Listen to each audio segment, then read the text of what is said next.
On the far left, wearing the wide brim hat, who started out as Toledo Slim, singing at the Joy Tavern in New Orleans, then hooked up with the FO All-Stars and cutting the definitive version of Mojo Hannah, doing tons of sessions through the years, and also having a big hit with I'll Come Running Back to You. So this is Miss Tammy Lynn, all the way on the left.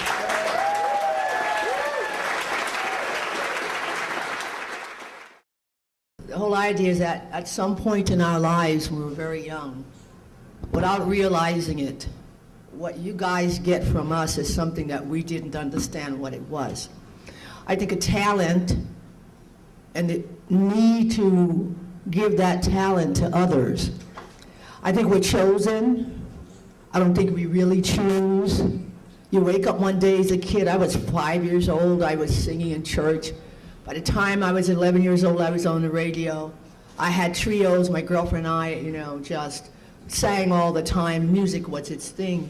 But how I got into this business is that my parents lived across the street from a great bar. It was a classy bar, they called it, not just a simple bar, just a classy bar, because it's music and it's people dressed up to go. So it wasn't sort of laid back. And that was our whole thing. This is this classy bar. And one day, my mom had gone to school with the owner of the bar.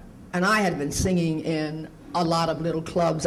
My parents didn't even know. I just run off and sing I Need You So by Little Willie John, anything, And I was getting a little recognition, but I was always very shy in that particular place and very humbled. And I really didn't understand why I was chosen, but I was compelled to do what I was doing. So one night, the owner of the club, there was one very buxom woman called Angel Face who was a singer. When she sang, she would go, oh, oh, oh, like that. He heard that I had been singing around, and I was getting this name as being this little singer. And he said to my mother, he says, I'm having a problem with this singer, and she's always late. You think your daughter would be interested? I'm like 60. You think your daughter would be interested in singing? And I wasn't. I was afraid of it, even though I loved it.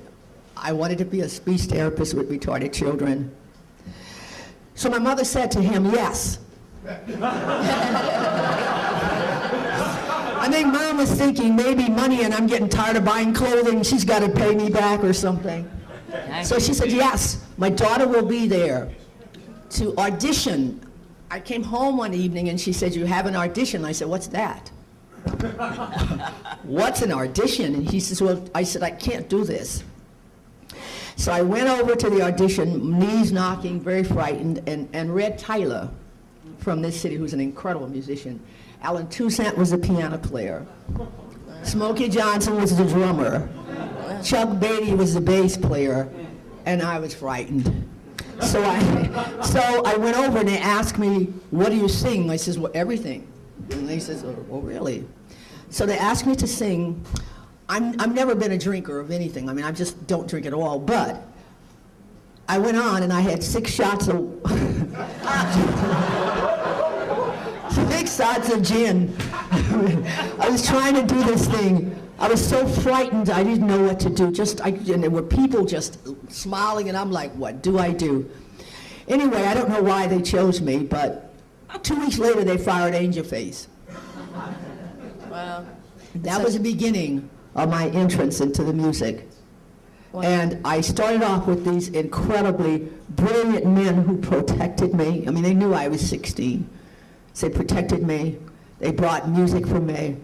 And the people who came to see me at the show told me I could, you can do this thing. And I'm like, what are they talking about? Do they know how frightened I am up here? But that was my beginning, and here I am. Wow, thank you. Great. And Tammy Lynn, what about you, working with, I guess Harold Batiste at AFO when you started recording for that label and working with Mac, and what was it like? Was it kind of a... Well, before I talk about it, I've got to, Ira, he said to you guys they called me Toledo Slim, so I guess I have to clean up Toledo Slim first before. Oh, okay. Toledo Slim was a dancer from Detroit, who was an incredible dancer. And I was best at dancing than I was at singing. And I was called a young Toledo Slim, so that's where you get that name from. Harold Batiste, right, AFO. In fact, you know that Dr. John, myself, and Willie T came out of AFO. So AFO was an amazing, incredible group of men who had played on a lot of albums, had the best that you can get to sort of help you get ahead. What happened was, when I was singing at this club that I took over from this really buxom angel face, skinny girl like me taking over her, about 6 months later, the band changed. It was now Red Tyler, Harold Batiste, John Boudreau on drums, Chuck Beatty on bass, and Harold Batiste, who we didn't have a piano player and he was an arranger, played piano, so I was constantly being given these great charts. What they did with me is they said, what do you like? Well, I've totally been into music totally. I came out of high school singing lead to the operetta, you know, Showboat. So they said to me, they were playing jazz, and what do you like? I said, well, Old Man River, Can't Help Loving That Man of Mine. I mean, that's what I knew. But they were really wonderful with me. They allowed me to choose, always choose my own songs. Harold Batiste was like a father. He, my parents say, you should really love him. He'd pick me up when I wasn't there. He'd look for me. He was just amazing. In time, and these group of men protected me. When I mean about protection, I mean the business that we're in. It was scoundrels, you know. I remember going to the disc jockey convention with Harold Batiste and AFO, and when we arrived, they put me in a room, and that's where I stayed. It was prison. And anyone that came over, like a disc jockey or someone who said, you know, can we talk to her? No. She's a young girl. Nobody gets next to her. They didn't allow anybody to, you know, get next to me. I was in a room. I spent my whole career with them inside of a room waiting for them to tell me it's okay to come out. But what I learned from AFO was they were older men, and Harold had that hit record with, I mean, Sam Cooke's You Send Me. I mean, see, Red Tyler was just incredible. They were really men. They said to me, Tammy, you can be totally what you need to be as an artist if you do not believe the hype. The hype is that you're the greatest, you're the best, you're this and you're that. If you don't believe that, you keep your steady head towards your music. Keep refining your music. Be very dedicated to what you do, and you will sustain whatever it is. So what I'd say is AFO was so instrumental in who I became in many, many ways. I mean, there's a jazz version of Motorhead other than a funk version. But these guys were really, they had their own record label, they were businessmen, and they just took care of me totally. And today I'm just totally, really wonderfully blessed by what they gave to me. These guys were totally amazing. So my life was like slow-paced. This business, I didn't get into it like everyone else did. I never went after anything. Jerry Wexler came after me. He heard me sing at a disc jockey convention that AFO took me to. I went to this disc jockey convention, and Deanna Ward was there, Aretha Franklin. I was frightened to death. I mean, I'm in this heavy company. Nobody knew who I was, and I went in to sing with AFO, and everyone left the room to go and see those people that they knew and loved. I began to sing, and the room filled up, and a man came over to me and put a contract in my hand, and that was Jerry Wexler. And I said to him, I'm sorry, sir, I'm not interested in being a singer. I want to be a speech therapist with retarded children. And Jerry Wexler said to me, I understand what retardation is. You have it.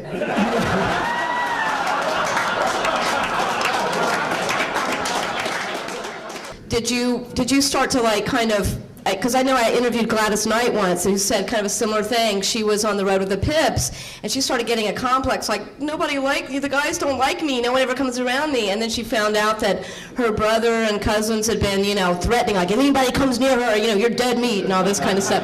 So did you kind of want to break out of that being protected, or did you find it more a way that you could feel more comfortable in the role of the Let's singer? just get it straight. I had no choice. I mean, it wasn't. These males were like a big wall around me, which I had a shyness when I was very young, and I really never had a problem with being admired from very young, which also made me feel a little strange when you're young, when guys are gaping at you and saying, they would say you're slim, you're good looking, you're whatever, and I'm like, I look in the mirror, I don't see he's slim, I see skinny, I don't see pretty, I see problems, pimples. What are you talking about, okay? No, but for me, the wall of silence as you had from these guys that protected me was probably the best thing for me, only because it didn't allow me to have an ego. It didn't allow me to say, oh, these guys want me. My whole focus was on, as it still is now, when I go out to sing, I get very, very quiet. That's the place I have to go to get prepared to go. I have no ego in this. When you tell me I'm great, you put pressure on me. When you say I'm fantastic, it's pressure on me. I have to live up to that pressure. But one thing I know, when I go out to sing, as I always did, that I think of myself as being given a complete, amazing honor to be given this music or whatever I have. I also know that I'm only as important as you guys say that I am, no matter what. When I sing and I see your smile or I feel your energy, that's the thing that says to me, Tammy, this is the greatness. It's not me. It's you guys. Without you guys, there is no greatness. I'm telling you. So between you guys and these four big, huge men, I'm your Tammy Lynn. There was a little story I want to tell before I shut this down. They take Mojo Hannah, which has become my signature. It says to me, so I'm into voodoo, you guys know that, you can hear it. But what happened was I went to Miami, like I said, and Jerry Wexler was there. I had a million-seller record in England called I'm Gonna Run Away From You, written by Burt Burns. Atlantic brought me in, sent me to Burt Burns' house, and I stayed there, and I chose 4 songs. Years later, I'm told by disc jockeys that Atlantic released Mojo Hannah, which was taking off, but look up and it got a million seller in Europe of I'm Gonna Run Away From You. So it's a dilemma now with this schizophrenic artist, So I went to England and I did this thing. I come back and one day I'm in Miami and I'm recording with Dr. John, and Jerry Wexler again says to me, you can't sing anymore. He's goading me, you can't sing anymore, you're left, And I'm sitting there, and he tells me I can't sing, and I look up, and I'm thinking we're doing a recording session with Dr. John. Philip Upchurch walks up, and Dr. John starts playing the riff of Mojo Hannah, and it all just started. All the musicians just kept playing. They were looking at me like, what are you looking at me for? Jerry Wexler was there, and I said to Jerry, Jerry, if I really wanted to sing this song, this is exactly the way I would do it. But I started singing the song, but Jerry Wexler kept his head down. And I said, oh my God, I must sound terrible. And so the longer he kept his head down, the more I pumped it, and I pumped it. And after I finished, he said, yes, they recorded it. It's 1 take. I'm a 1-2 take singer. You start getting me in there where I'm thinking about what comes next, I lose it. Play the music, give it to me, let me give you what I want, and the rest is history. Thank you. Wow.